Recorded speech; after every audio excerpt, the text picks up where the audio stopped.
안녕하십니까. 하이퍼일입니다. 자, 이번 시간에는 의학계열 학교생활기록부 작성법에 대해서 좀 설명을 좀 드리도록 하겠습니다. 학생부를 어떻게 작성해야 좋은 학생부를 만들 수 있을까? 많은 분들이 고민이 많죠. 더군다나 우리가 이제 학생부 교과 전형에서도 학생부의 중요성이 크지만 학생부 종합 전형에서는 더욱더 크다고 말씀을 드릴 수가 있고, 또 일반 학과보다는 의학계열, 다시 말하면 의대나 치대나 약대나 한의대나 수의대를 가시려고 하시는 분들 입장에서 볼 때는 학생부의 중요성이 더욱더 크다고 할 수가 있을 거예요. 내신 성적이 2등급, 3등급, 4등급 이런 내신 성적대보다는 1.1 또는 1.12, 1.13 이 정도의 높은 내신 성적을 가지고 있는 우수한 학생들이 경쟁을 하는 의학계열에서는 학교생활부의 기재 방향, 또 학생부가 어떻게 본인이 가지고 있는 역량과 우수성을 보여주느냐, 이 부분이 매우 중요하다고 말씀을 드릴 수가 있을 것 같습니다. 그렇기 때문에 이제 학생부의 기재 방법에 대해서 관심이 많으실 텐데, 제가 작년 한 해 동안에 이제 많은 학생들을 컨설팅을 하고, 또 면접을 진행하고, 또 자기소개서를 작성하면서 여러 가지 느낀 바, 그 부분을 중심으로 해서 설명을 좀 드리도록 하겠습니다. 첫 번째 말씀드리고 싶은 얘기는 브라인드 서류평가에 대한 실효성의 의문이라고 하는 기사의 내용을 좀 참고해서 설명을 드리고 싶어요.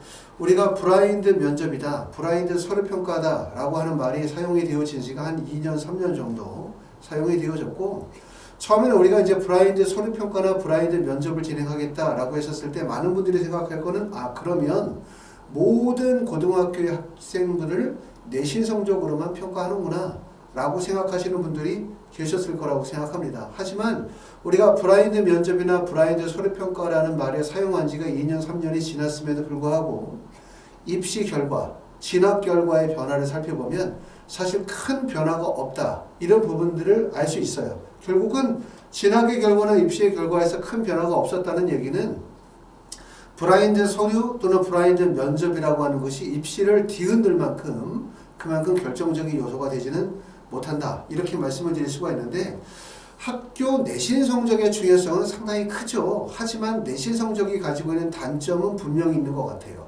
뭐냐면 학교 내신 성적은 해당 고등학교 학생들끼리의 학력을 평가할 수는 있지만 내신 성적으로 다른 고등학교의 학생과 직접 평가는 불가능하다는 얘기죠.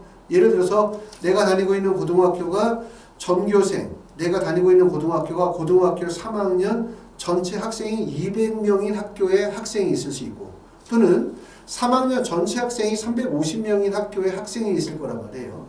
두 개 학생이 만약에 내신 성적이 1.15를 맞았을 때 과연 그걸 동일하게 평가할 수 있느냐. 또 A라는 고등학교의 학력은 서울대를 1년에 20명 정도씩 보내는 학교가 있고, 또 어떤 학교는 서울대를 1년에 한두 명밖에 보내지 못하는 학교가 있을 때 두 개 학교의 내신 성적이 1.15라고 한다면 그걸 동일한 내신으로 평가할 수 있느냐, 이런 의문이 들 수밖에 없어요. 결론적으로 얘기하면 내신 성적이라는 것이 우리나라에서는 표준학력 지표로 인정이 되어지고 있긴 하지만 사실상 그게 학교와 학교 간의 직접적인 평가는 사실상 매우 어렵다는 점이죠. 그렇죠? 그렇기 때문에 현재 입시제도, 학생부 교과, 학생부 종합전형이라고 하는 두 개의 입시제도 내에서는 학생이 다니고 있는 고등학교의 학업적 배경이 고려되어지고 있는 게 현실이다, 이렇게 보시죠. 고교관의 등급제가 있다, 이렇게 말하기는 어렵지만 학업적 배경이 고려되어지고 있다, 이 점을 우리가 인정하실 수밖에 없을 것 같아요. 그렇기 때문에 결국은 뭐냐면 말씀드렸던 것처럼 브라인드 서류평가다, 브라인드 면접이다 라고 해서 결국은 학생부의 학업적 배경이라는 부분이 완전히 무시가 되어진 채로 내신 성적만으로 뽑는다, 이렇게 이해하기는 어렵다, 이 점에 대해서 말씀을 드릴 수가 있고요. 기사 내용을 보면 고등학교 3학년 교사 10명 중 4명이 브라인드 평가의 실효성에 의문을 제기하고 있다.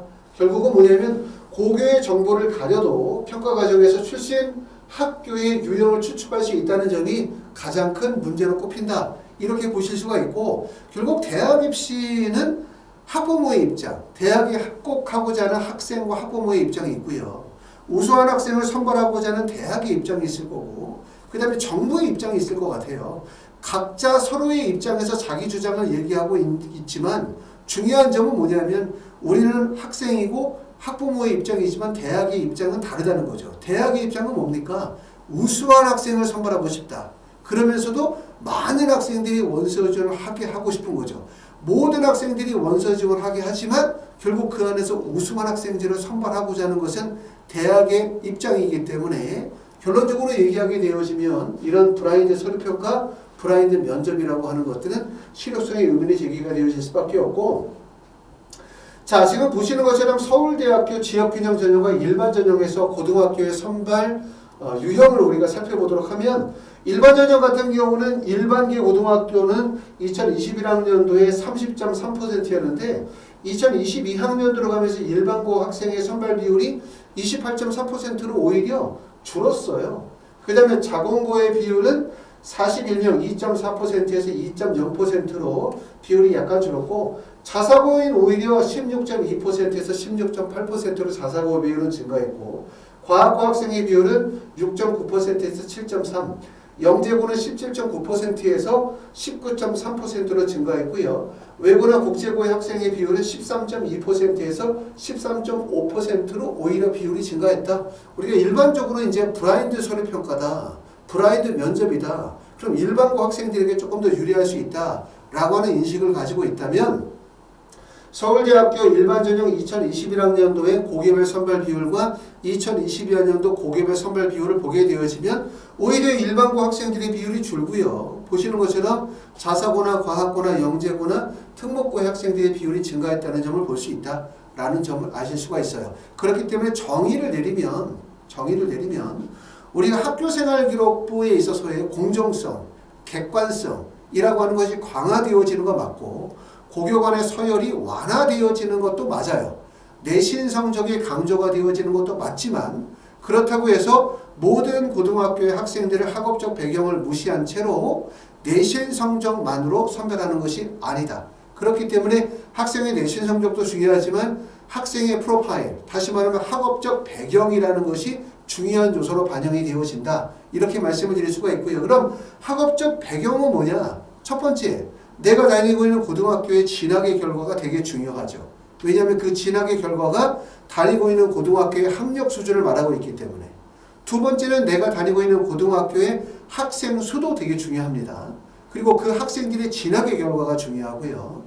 그 다음에 세 번째는 학교의 유형이 또한 중요하고, 세 번째는 학교에서 진행하는 특색 프로그램이 중요하겠죠. 동아리 활동이라든가 그 학교 내에서 과학 중점 학교인지 아니면 어떤 활동들이 중점적으로 진행이 되어지고 있는지, 이런 종합적인 요소들이 결국은 학교 프로파일이다, 학업적 배경이다, 이렇게 말씀을 드릴 수가 있을 것 같습니다. 그렇기 때문에 여러분이 다니고 있는 현재 고등학교가 가지고 있는 특징을 잘 이해하시는 게 중요해요. 내가 다니고 있는 고등학교의 특징을 이해해야 과연 내가 수시로 가는 게 유리한지 정시로 가는 게 유리한지, 수시에서는 학생부 교과가 유리한지 종합이 유리한지, 또 학과를 지원하게 되어질 때 자연 계열이 유리한지 의학 계열이 유리한지 공과 계열이 유리한지도 파악이 되어질 수 있기 때문에 고등학교의 유형과 그 다음에 학교 프로파일을 이해하는 점은 중요하다고 생각합니다. 자, 두 번째는 학생부 주요 기재 방향의 변경 사항들을 우리가 보실 필요가 있어요. 특히 2024학년도가 되어지면서 2022, 2024학년도에 학생부가 기재 항목이 축소가 되어졌다가 2024학년도부터 완전히 이제 학생부가 변경이 되어지죠. 이런 점들은 사실은 우리가 이제 관심 있게 보는 부분이긴 하지만 점차적으로 계속 학생부가 축소되어져 왔기 때문에 2024학년도에 크게 달라지는 점은 없다. 이렇게 생각이 되어지지만 핵심적인 내용들 한번 살펴보도록 하겠습니다. 제일 첫 번째 핵심적인 내용은 2024학년도부터 자기소개서가 폐지가 되어진다. 이 점이 가장 핵심적인 내용이에요. 물론 자소서가 폐지가 되어지지 않는 경우들은 수시 전형의 원서를 쓰시는 분들은 별로 관심이 없으시겠지만, 우리가 재외국민 전형 12년 특례 전형에서 서울대학교는 자기소개서가 유지가 되고 있고요. 외국인 전형도 자소서는 그대로 유지가 되어집니다. 하지만 수시 전형에서 모든 대학의 자기소개서는 폐지가 되어져요. 자기소개서가 폐지가 되어진다고 해서 입시에 미치는 영향은 얼마나 될까? 제가 볼 때는 별 의미 없을 것 같아요. 좀 전까지도 자기소개서의 영향력은 사실 별로 크지 않았거든요. 수시 전형에서. 그렇기 때문에 자기소개서가 폐지가 되어진다고 해서 입시에 커다란 영향을 미칠 거라고 생각하지는 않습니다.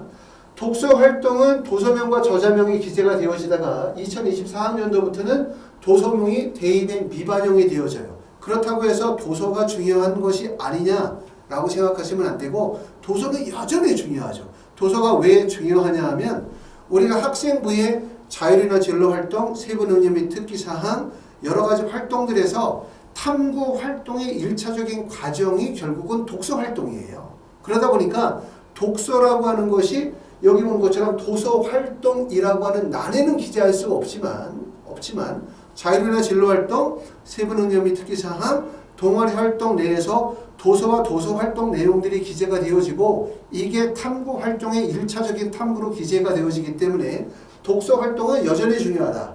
하지만 도서 활동이라고 하는 것이 대입에는 미반영이 되어진다. 그 항목에는 기재가 안 된다는 얘기죠. 자, 수상경력은 아시는 것처럼 대입에 미반영이 되어집니다. 수상경력은 사실상 또 의미가 없기도 해요. 왜냐하면 수상경력의 대부분이 학업과 관련이 되어진 수상경력이고 그 학업에 관련되어진 내용들은 교과 성적에 이미 반영이 되어지기 때문에 교과 성적과 수상경력이 중복될 가능성이 높죠. 그러다 보니까 우리가 여러분들이 아실 수도 있지만 특히 이제 해외고등학교 졸업자들이나 검정고시 출신자들이 수시전형의 원서를 쓰게 되어질 때 학생부 대체서식이라는 서식이 있거든요. 그 양식에서 수상경력을 빼는 학교들이 많습니다. 왜 빼냐면 수상경력과 여기 나와 있는 교과 성적은 중복되어지는, 다시 말하면 학업적 우수성을 나타내는 중복 요소이기 때문에 빼는 학교들이 있다는 얘기고요. 그 다음에 봉사활동은 개인 봉사활동 실적 대비 미반영이 되어지고요. 그 다음에 동아리 활동 같은 경우에서는 자율활동은 대입에 미반영이 되어지고 청소년 단체 활동은 미기재가 되어집니다.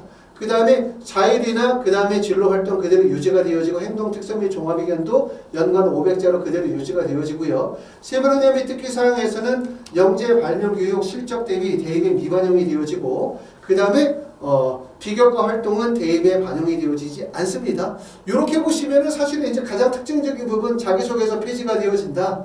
그 다음에 독서활동 대입에 미반영이 되어진다. 수상경력 대입에 미반영이 되어진다. 봉사활동에서 개인 봉사활동 실적 대비 미반영 되어진다. 동아리 활동에서 자율 활동에 대한 부분은 대입에 미반영이 되어진다. 이 부분이 이제 주요 핵심적인 내용이라고 하지만 사실상 크게 입시에 엄청나게 입시에 영향을 미치는 요소는 별로 없어요. 그렇기 때문에 요 학교생활기록부의 기재 방향이 바뀐다고 해서 2024년도에 입시가 어떻게 바뀌겠냐라고 보면 제가 생각할 때는 큰 변화 없습니다. 그렇죠? 없고 단지 여러분들이 오해하지 말아야 되는 부분 중에 하나는 뭐냐.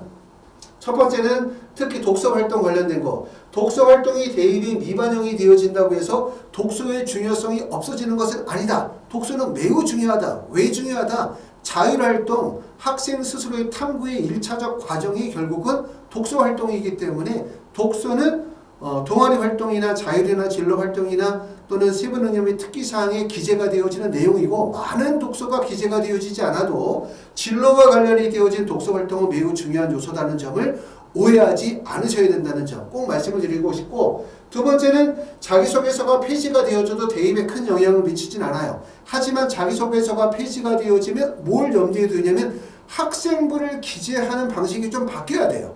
왜냐하면 예전에는 자기소개서가 들어가고 그 다음에 학교생활기록부가 들어가고 추천서가 들어갔었는데 세 가지 요소가 이제는 추천서 들어가지 않고 그 다음에 자기소개서도 들어가지 않기 때문에 학교생활기록부 하나만 있어야 되고 이 학교생활기록부를 바탕으로 해서 면접을 봐야 되기 때문에 결국 학교생활기록부의 기재 방식이 좀 바뀌어야 된다. 이렇게 말씀을 드릴 수가 있고 이 내용에 대해서 이제 설명을 드리려고 합니다.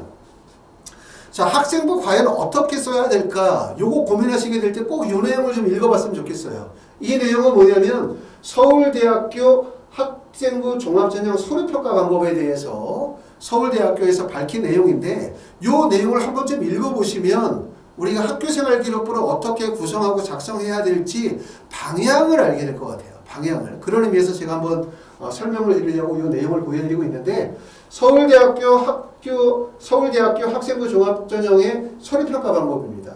첫 번째는 세 가지를 방식하는데 세 가지를 평가하는데 첫 번째는 학업 능력, 두 번째는 학업 태도, 그 다음에는 학업 외 소양 이 세 가지를 종합평가하는 방식인데요. 첫 번째 학업 역량에서는 뭘 평가하냐면 폭넓은 지식을 깊이 있게 갖추고 활용할 수 있는 학생인가?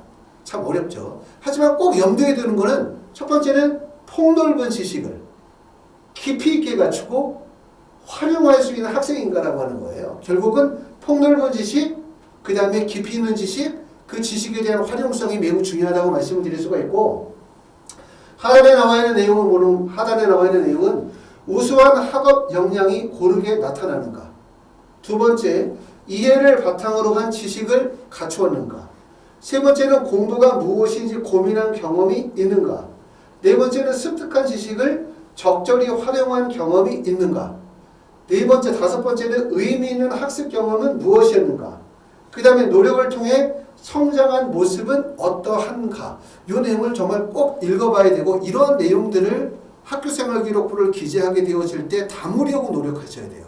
담으려고. 서울대뿐만 아니라 모든 대학을 원서를 쓴다 하더라도 공통적인 내용으로서 되게 가치 있는 내용이라고 생각이 되어집니다. 두 번째, 학업 태도에서는 스스로 알고자 하며 적극적으로 배우고자 하는 학생인가? 스스로 알고자 하며 적극적으로 배우고자 하는 학생인가? 첫 번째는 자기 주도적으로 학습하였는가? 두 번째는 알고자 하는 호기심과 도전적 태도가 나타나는가? 세 번째는 주어진 교육 자원을 적극적으로 활용하였는가? 네 번째는 지식을 쌓기 위한 과정은 어떠하였는가?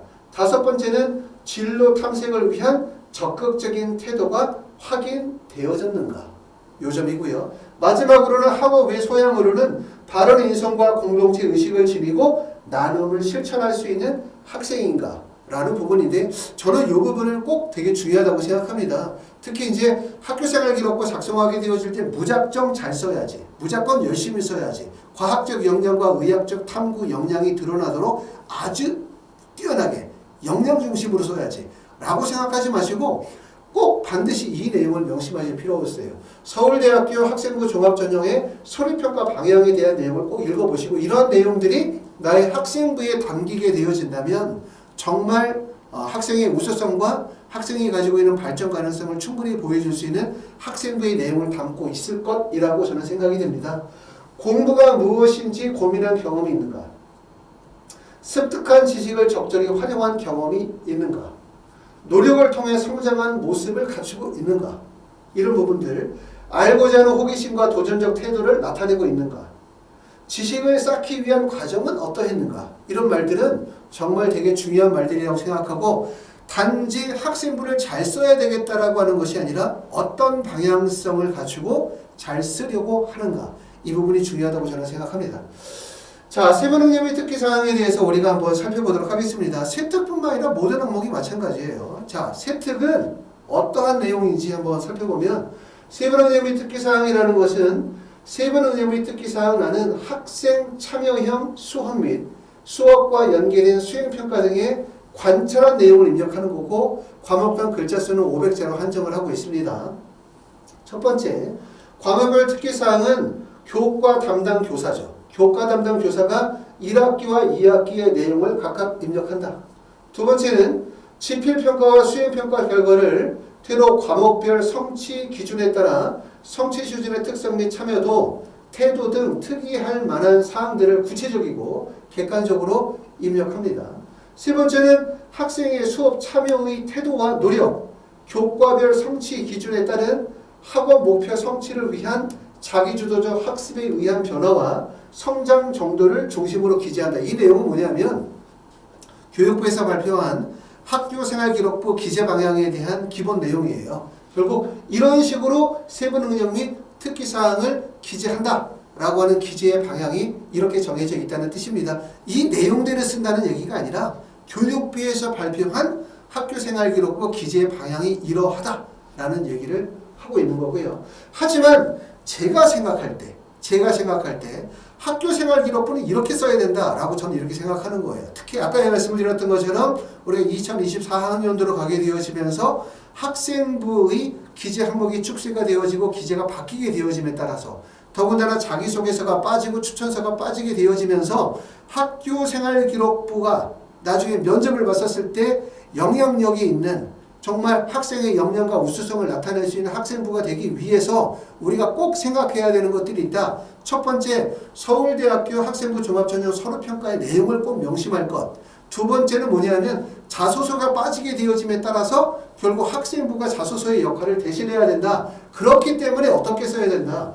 수업 참여와 태도의 노력 또는 교과별 성취도, 자기주도적 학습 성장이라고 하는 교육부에서 발표한 학교생활기록부 세부능력 및 특기사항의 기재 방향, 이것이 아니라 어떤 방향으로 써야 된다? 구체적인 교과목 학습 및 탐구에 대한 과정을 담아야 한다. 두 번째, 지원학과 전공 적합성과 우수성을 드러낼 수 있어야 한다. 세 번째는 대학 입학 후에 본인이 가지고 있는 탐구의 방향이나 탐구 계획을 담고 있어야 한다. 라고 저는 생각을 합니다. 그렇기 때문에 어떻게 써야 되냐면 첫 번째는 학생의 수업 태도와 자기주도 학습 과정을 구체적이고 독창적으로 기술하려고 노력해야 된다. 두 번째는 해당 교과목에 맞게 충실히 기재하다. 교과목에 맞지 않은 불필요한 기재는 될 수 있으면 하지 말자. 특히 의학계열의 원서를 쓰시는 분들이 모든 항목에 의대를 강조하는 경우들이 많고, 또 학교에서도 우리가 세부능력 및 특기사항을 쓸 때 진로와 연관지어 작성하라고 하는 경우들이 많아요. 영어도 진로와 연관시키고 한국사도 진로와 연관시키고 그 다음에 또 생명과학이나 화학도 연관시키고 심지어는 음악이나 체육도 진로와 연관시켜서 쓰다 보니까 결국 학생부의 모든 항목이 다 의학과 관련이 되어진 내용으로 도배가 되는 경우들이 많아요. 이렇게 되면 어떤 느낌을 주냐? 학생부는 누가 쓰는 거야? 교과목 선생님이 쓰는 거잖아요. 근데 그렇게 쓰게 되면 학생부를 누가 쓴 게 드러나냐면 학생이 썼다.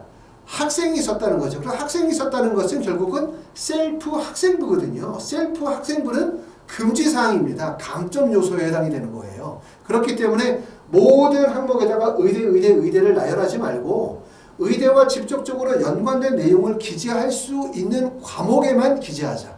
그리고 쓸 때 둘 수 있으면 깊이 있게 쓰자. 그럼 의학과 직접적으로 연관시켜서 쓸 수 있는 과목이 대표적으로 과학교과겠죠. 그 다음에 조금 더 확산을 시키면 수학교과 정도가 되겠죠. 아니면 조금 더 범위를 넓히면 국어교과나 영어교과의 일부 정도가 될 것 같아요. 너무나 많은 교과목의 모든 내용을 의학으로 연결시켜서 기재하는 것들은 좋지 못하다라고 생각합니다. 세 번째는 성취와 결과보다는 구체적인 노력의 과정을 기술해야 된다. 요거 꼭 잊지 말도록 해야 됩니다. 하지만 학생들이 쓰다 보면은 대부분 보고서를 썼습니다. 발표를 했습니다. 라는 내용 중심으로 해서 성취 결과만을 언급하는 경우들이 많아요. 그렇게 글을 쓰시면은 안 될 것 같고요. 네 번째는 학습 과정에서의 학생의 노력과 탐구 및 진로 계획을 심화하여 기술할 수 있도록 하시는 게 좋습니다. 탐구 보고서, 발표, 토론, PPT를 통해서 심화 학습 및 전공 적합성을 강화하도록 노력하자. 그 다음에 다섯 번째는 관찰자의 입장에서 작성하도록 꼭 하셔야 돼요. 아까도 말씀드렸던 것처럼 세부능력 및 특기사항이든 동아리 활동이든 자율이나 진로 활동이든 학생이 쓸 수 있는 항목은 하나도 없습니다. 담임 교사가 쓰거나 교과목 선생님이 써야 되는 항목이기 때문에 그거를 학생이 쓸 때 학생의 입장과 관점에서 글을 쓰게 되어지면 뭐가 돼? 셀프 학생부, 셀프 자기소개서가 되기 때문에 결국은 감점 요인이 될 수 있다는 점 명심하셔야 돼요. 내가 비록 쓰고 있지만 이 항목은 담임교사나 아니면 교과목 선생님이 쓰는 항목이기 때문에 객관성을 유지하는 게 되게 중요하다. 이렇게 말씀을 드리고, 여섯 번째는 지나치고 의미 없는 칭찬이나 자랑은 될 수 있으면 하지 말자. 이렇게 말씀을 드리고 싶습니다. 자, 사례를 한번 보여드리도록 하겠습니다. 첫 번째, 생명과학을 중심으로 3개의 사례를 한번 보여드리도록 할게요. 첫 번째 사례는 뭐냐면 이렇게 썼어요. 학업 역량이 매우 뛰어난 학생으로 생명과학 전반에 걸쳐 관심이 매우 높고 성취도가 매우 우수함. 학습의 어려움을 겪는 친구들의 학습 멘토가 되어줌. 교과 관련 교양 서적이나 전공 서적을 즐겨 읽어 배경 지식이 매우 풍부할 뿐 아니라 수업에 성실히 임하는 태도가 모범적임이라고 썼죠. 여기까지의 항목을 썼는데 이게 원칙적으로는 세부능력 및 특기사항 학생부 기재할 때 작성에 대한 교육부에서 발표한 작성 항목 중에 하나예요. 지금 보시는 것처럼 세부 능력 특기사항을 어떻게 쓴다 나와 있죠. 학생의 수업 참여 및 태도와 노력, 교과의 성취 기준에 따라 학습 목표 성취를 위한 자기주도 학습에 의한 변화와 성장 정도를 중심으로 기재한다 라고 되어져 있죠. 그렇기 때문에 지금 내용은 잘 쓴 거예요. 하지만 문제는 뭐냐, 저기 위에서부터 시작해서 여기까지 쓰여져 있는 내용들이 사실은 학생만이 가지고 있는 학습의 자세, 탐구, 노력, 발전 가능성, 심화 학습의 과정을 구체적으로 보여주지 못하고 그냥 일반적인 서술의 내용들을 담고 있죠. 이 내용을 이 학생이 아니라 다른 학생의 학생부에다 그대로 붙여 넣은다 하더라도 전혀 손색이 없어요. 이게 이 학생만의 노력, 이 학생만의 특징, 이 학생만의 탐구라고 볼 수는 없잖아요. 그렇죠? 그렇기 때문에 이런 식으로 자소서를 쓰는 거, 이런 식으로 생기부를 쓰는 걸 하지 말자. 더군다나 왜 그런다? 우리가 2024학년도부터 자기소개서가 폐지가 되어짐에 따라 지금 나와 있는 것처럼 세부 능력 및 특기사항을 자기소개서처럼 써야 돼요. 자기소개서는 1번과 2번 문항이 있는데 이게 자기소개서 축소 변경되기 전에 1번과 2번입니다. 자기소개서에서는 무엇을 요구했냐면 첫 번째 1번 문항은 이거였어요. 학업에 기울인 노력과 학습 경험을 통해 배우고 느낀 점을 중심으로 기술하자. 무슨 얘기냐? 제 얘기는 세부 능력 및 특기사항을 쓰게 되어질 때, 동아리 활동을 쓰게 될 때, 자율이나 진로 활동을 쓸 때 이렇게 써라. 뭘 써라? 학업에 기울인 노력과 학습 경험을 통해 배우고 느낀 점을 써라. 그리고 어떻게 쓴다? 자, 본인이 의미를 두고 노력했던 교내 활동을 통해서 배우고 느낀 점을 써라. 이렇게 쓰라는 얘기예요. 그렇기 때문에 이런 내용들 담지 마라 라는 얘기고, 그리고 지금 보면 첫 번째 줄에서 네 번째 줄에 나와 있는 내용이 생명과학만 이렇게 담겨 있냐? 그게 아니죠. 생명과학에 이렇게 적혀 있으면 틀림없이 화학에도, 영어에도, 수학에도 모든 과목의 글의 앞부분은 다 어떤 내용이 나옵니까? 학생의 학업적 태도, 학생이 가지고 있는 수업에서의 특징, 또 학생이 가지고 있는 우수성, 또 친구들과 협업하고 교류하는 것, 이런 내용들을 쓰다 보면은 결국은 세부 능력의 특기사항에서 학생이 가지고 있는 학업적 우수성, 노력, 성취, 발전 가능성, 그 다음에 이 학생이 가지고 있는 진로의 방향성에 대한 부분은 전혀 나타낼 수가 없다 이거예요. 그 다음에 뭐라고 썼냐면 과학신문 만들기 주제에 코다 시스템을 이용한 정신질환의 면역분자 회로, 유전자 변이와 신경질환의 연관성에 대해서 조사하여 기사를 작성함. 자신의 진로와 관련된 분야에 매우 높은 관심을 가지고 학습에 부단히 노력하는 모습을 보였다. 이렇게 말씀을 드리면 가장 중요한 부분들은 바로 뭐냐면 유전자 변이와 신경질환의 연관성에 대해서 조사하는 기사를 작성했다라고 하면서 아쉽죠. 아쉬운 게 뭐냐면 왜 이런 기사를 작성했는지, 또 기사를 작성하기 위해서 본인은 어떤 탐구와 노력의 과정을 거쳤는지, 또 기사를 작성하고 난 다음에 배우고 느낀 점이 무엇인지, 또 이를 통해서 본인이 어떻게 학습을 심화 발전시켰는지의 내용을 담아야 돼요. 그 내용이 들어가야 나중에 면접을 볼 때 교수님께서 이와 관련된 내용을 질문할 거고, 질문이 있었을 때 거기에 대해서 충분히 설명함으로 인해서 면접에서도 좋은 점수를 받을 수 있지만 가장 핵심적인 내용들은 그냥 글을 쓰고 날려버렸죠. 그렇기 때문에 결국은 이렇게 자기소개서, 이렇게 학생부를 작성하게 되어지면 사실상 영양가 없는 학생부의 작성이 될 수밖에 없다. 다음의 사례를 하나 보도록 하겠습니다. 두 번째 사례는 수업 분위기를 이끌어가는 학생으로 이해 안 가는 내용이나 추가로 알고 싶은 내용이 생기면 수업이 끝난 후 여러 매체를 통해 자료를 찾아 의문을 해소하려고 노력하고 자신이 알아낸 방법이 맞는지 선생님을 찾아와 다시 확인해보는 열정을 보임이라고 썼어요. 정말 이런 글은 읽어도 정말 답이 없는, 왜 이런 거를 쓰는지 정말 이해가 잘 되지 않아요. 이게 한 과목에 고등학교 1학년, 2학년, 3학년에서 한 과목에만 이런 내용들이 쓰인다면 아, 이런 학생이구나 라는 느낌이 들지만 아마 세부능력 및 특기사항 1학년, 2학년, 3학년을 보면 사실 너무나 공통적인 내용으로 이런 내용들을 글을 쓰고 있거든요. 아까도 말씀드렸지만 이런 글들은 어떤 느낌을 주냐면 선생님들이 모든 학생들에게 똑같이 붙여놓은 글.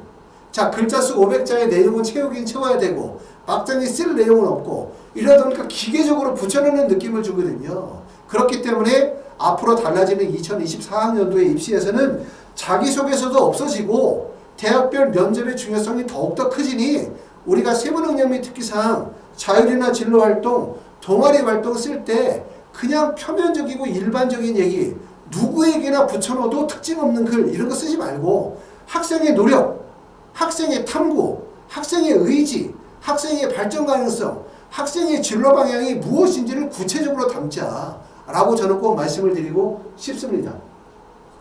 세 번째 사례 한번 보도록 하겠습니다.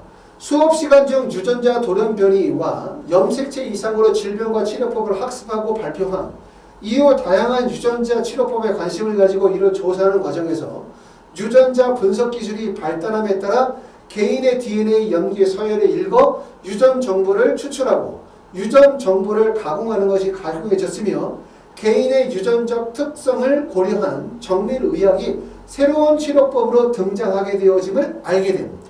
나아가 유전자 정보가 IT 분야에 융합하여 다양한 응용 분야와 신약 개발을 등을 다루는 레드 바이오 산업으로 발전하면서 4차 산업 시대의 중요한 역할을 하고 있음을 인식함. 이후 영화 땡땡땡과 같은 유전자 분석이 악용될 수 있다는 한계를 깨닫고 유전자 분석 기술이 동반될 수 있는 다양한 윤리적 문제에 대한 사회적 제도의 필요성을 언급하였다. 이런 내용들. 그러니까 이 내용도 물론 약간의 부족한 점이 있긴 하지만 학생의 탐구의 과정을 깊이 있게 서술해야 되겠죠. 그렇죠? 이런 내용들. 그리고 이런 글을 쓰게 되어질 때 뭐를 써야 된다. 이게 학생이 진짜 썼구나. 학생이 스스로의 탐구를 통해서 썼구나. 라고 하는 것이 돋보여야 되겠다. 라는 점을 꼭 말씀을 드리고 싶고 우리가 다른 건 몰라도 꼭 아셔야 되는 게 뭐냐. 앞으로 우리가 자율활동, 진로활동, 세부능력 및 특기사항, 동아리 활동을 쓸 때 이게 도대체 누구의 활동인지 알 수 없는 일반적인 서술, 누구에게나 붙여놔도 다 통하는 그런 공통된 글을 쓰지 말고 학생의 노력, 학생의 학습, 학생의 탐구, 학생의 발전 가능성, 학생의 의지나 진로가 담길 수 있는 학생만의 글이 담길 수 있는 우리가 생기부를 작성하는 것이 매우 중요하겠다라는 생각이 듭니다. 자, 의학계열 상기부를 작성하게 되었을 때 이러한 점들은 조금 고려하셔야 될 것 같다는 생각이 들어요. 의학계열의 생부기가 가지고 있는 특징이 있죠. 많은 분들은 의대 가려고 한다.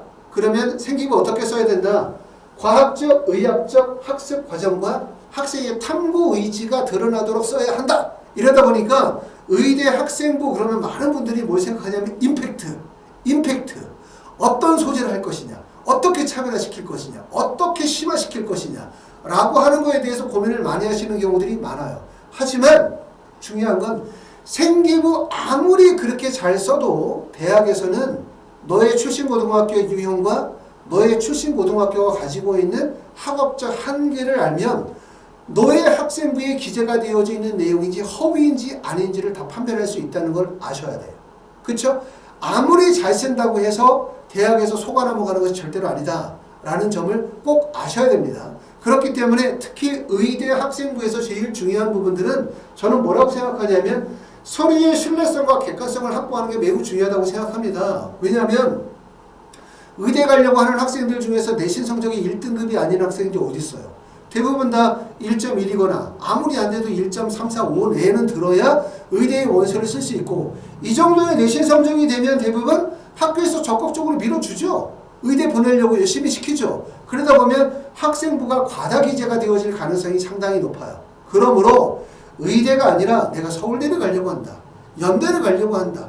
내가 국민대를 가려고 한다. 경북대를 가려고 한다고 하면 학생부를 잘 쓰는 게 중요할 수가 있어요. 왜? 못 쓰는 학생들이 많으니까. 하지만 의대에 가려고 하는 학생부가 못 쓰는 학생부가 있겠습니까? 다 신경 써서 썼겠죠. 학교에서 신경을 써주든 본인이 신경을 쓰든 어디에서 신경을 써서 도움을 받았든 간에. 그렇기 때문에 제가 꼭 말씀을 드릴 수 있는 얘기는 과학적, 의학적 학습 과정과 탐구의 의지와 탐구의 정신도 중요하지만 제일 중요한 건 서류의 신뢰성과 객관성을 확보하는 게 중요하다. 서류의 신뢰성과 객관성을 확보한 토대 위에 과학적, 의학적 우수성이 인정이 되어야 인정을 받는 거지. 과학적 우수성과 의학적 적합성과 우수성은 되게 뛰어나. 하지만 이건 다 허위야. 라고 하면 아무 의미가 없어요. 아셨죠? 그렇기 때문에 두 번째 내용, 서류의 신뢰성과 객관성이 매우 중요하다는 점을 꼭 아셔야 되고, 그러기 때문에 알아야 되는 첫 번째. 학생부를 쓰게 되어질 때는 관찰자의 입장에서 교과목과 담임 선생님이 기재한다는 것을 꼭 알아야 된다. 내가 쓰는 게 아니다. 학생부는. 두 번째는 학생의 자율탐구 활동은 신뢰성이 부족하다는 점을 꼭 아셔야 돼요. 자율활동. 많은 학생들이 학교에서 도움을 받지 못하다 보니까 자율진로 활동을 쓴단 말이에요. 교과목 수업에서 나는 이거를 배웠는데 이와 관련하여 흥미를 갖고 자율탐구 활동으로 이거를 했어요. 이거지. 그럼 결국 다 뭡니까? 혼자 했다는 뜻이죠. 신뢰성이 부족해요. 그렇기 때문에 자율진로 활동, 우리가 생각하면 자율진로 활동은 자기주도 학습이구나. 자기주도 학습은 학습에서 매우 중요한 거구나. 이걸 마치 자율활동을 자기주도 학습으로 같은 거로 생각하시는 경우들이 많지만, 자율활동은 어떤 의미냐? 그냥 혼자 했다는 거예요. 혼자. 그럼 누가 믿어? 나 혼자 책 읽었어. 나 혼자 실험했어. 나 혼자 탐구했어. 아무도 믿을 수가 없고 신뢰할 수가 없단 말이죠. 그렇기 때문에 학생부에 기재가 되어질 때는 자율탐구 활동으로 기재하지 마시고 조별과제, 조별발표, 조별활동으로 기재하시는 게 좋아요. 다른 학생들과 협업을 통해서 탐구 활동을 발전시켜 나가는 과정으로 기재하셔야 신뢰성을 확보할 수 있다고 말씀을 드리고 싶고, 세 번째는 자신의 진로에 너무 끼워 맞춰진 학생부는 좋지 못하다. 아까 말씀드렸던 것처럼 모든 항목의 의대를 나열하다 보면은 결국은 셀프 학생부라는 인식을 준다는 얘기예요. 너무나 많은 곳에 의대를 뿌리지 마시고 정말 써야 되는 곳에는 되게 깊이 있게 쓰면 좋고, 그리고 너무나 많은 내용을 담으려고 하시지 마시고 가급적이면 어떻게 하시냐면 고등학교 1학년, 2학년, 3학년 가면서 한 단계씩 조금씩 발전하는 과정들을 보여주는 게 훨씬 더 유리하다. 이렇게 말씀을 드리고 싶습니다. 세 번째는 3학년의 생기부가 가대하게 기재되는 거 되게 안 좋아요. 어떤 분들이 그런 말씀 하시거든요. 3학년 때 생기부가 제일 중요해. 3학년 때 생기부에 잘 써야 돼. 3학년 때 생기부가 왜 중요한지 전 잘 이해를 못하겠어요. 생기부가 제일 중요한 건 1학년, 2학년이 제일 중요하겠죠. 왜냐하면 3학년이라고 해봤자 반쪽짜리밖에 안 되니까. 더군다나 3학년 때 생기부가 과다 기재되거든요. 많은 학생들이.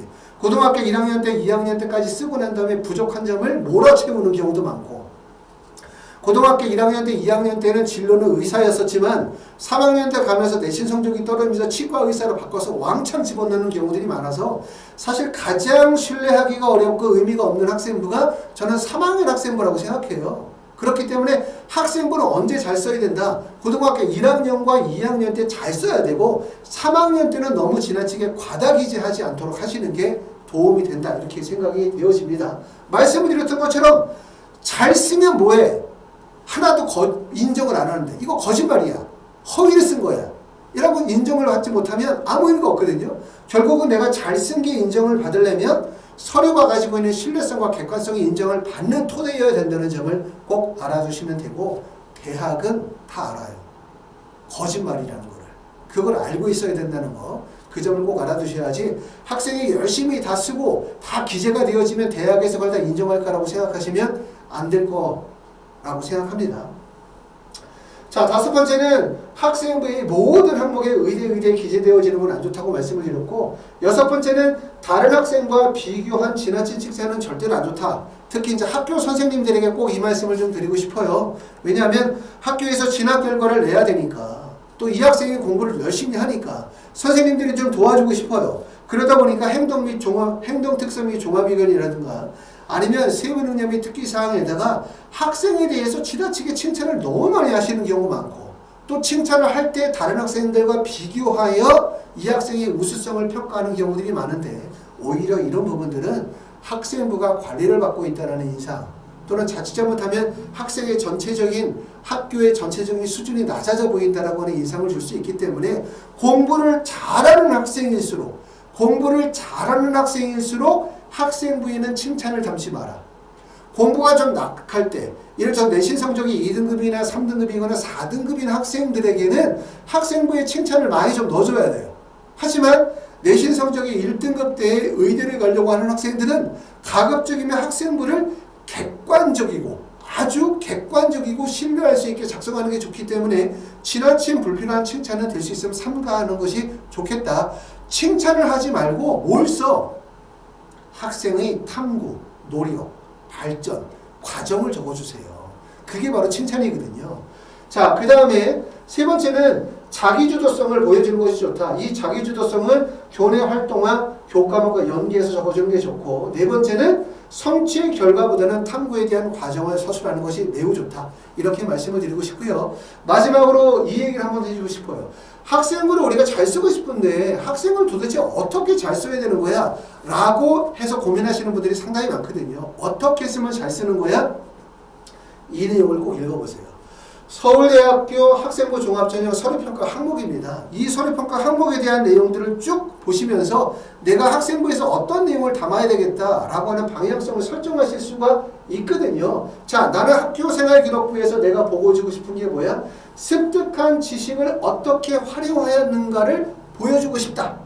여기에 포인트를 맞춰가지고 학생부의 내용을 쓸 수가 있겠죠. 또는 알고자 하는 호기심과 도전적 태도를 보여줄 수도 있겠죠.